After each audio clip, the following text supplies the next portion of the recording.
বছৰটোৰ প্ৰথমটো বানৰ কবলত ব্ৰহ্মপুত্ৰৰ বৃহৎ অঞ্চল কেইবাদিন ধৰি হৈ থকা মুষলধাৰ বৰষুণৰ ফলত চৌদিশে এতিয়া ভয়ংকৰ জলপ্ৰলয়।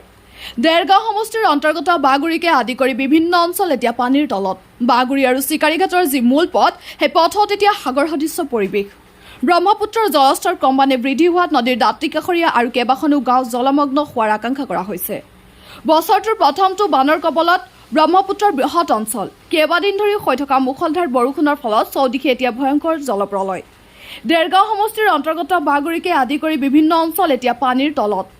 বাগুৰি আৰু চিকাৰীঘাটৰ যি মূল পথ, সেই পথ এতিয়া সাগৰ সদৃশ্য পৰিৱেশ। ব্ৰহ্মপুত্ৰৰ জলস্তৰ ক্ৰমান্বয়ে বৃদ্ধি হোৱাত নদীৰ দাঁতি কাষৰীয়া আৰু কেইবাখনো গাঁও জলমগ্ন হোৱাৰ আশংকা কৰা হৈছে। এইটো এতিয়া আমাৰ সমাজৰ দায়িত্ব থকাৰ লগতে আমাৰ প্ৰশাসনৰ এইটো দায়িত্ব থাকিব যে মানেগৰকা এই অঞ্চলৰ ৰাইজে যাতে নিত্যব্যয়ী ব্যৱহাৰ্য সামগ্ৰীৰ নাটনি নহয় আৰু স্বাস্থ্যসেৱা প্ৰতিও আমি চকু দিব লাগিব ইয়াত, কাৰণ বানপানী অহাৰ লগে লগে ইয়াত বিভিন্ন ধৰণৰ অসুখ বিসুখে দেখা দিব।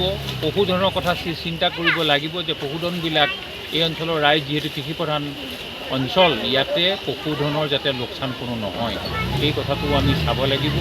তাৰ পিছতো বানপানীৰ পিছত পশুধনৰ আমি সাধাৰণতে দেখা পাওঁ যে জীৱ জন্তুৰ বিভিন্ন ধৰণৰ বেমাৰ আজাৰ হয়, সেইখিনি প্ৰতিৰোধৰ কাৰণে চৰকাৰে ব্যৱস্থা ল'ব লাগিব।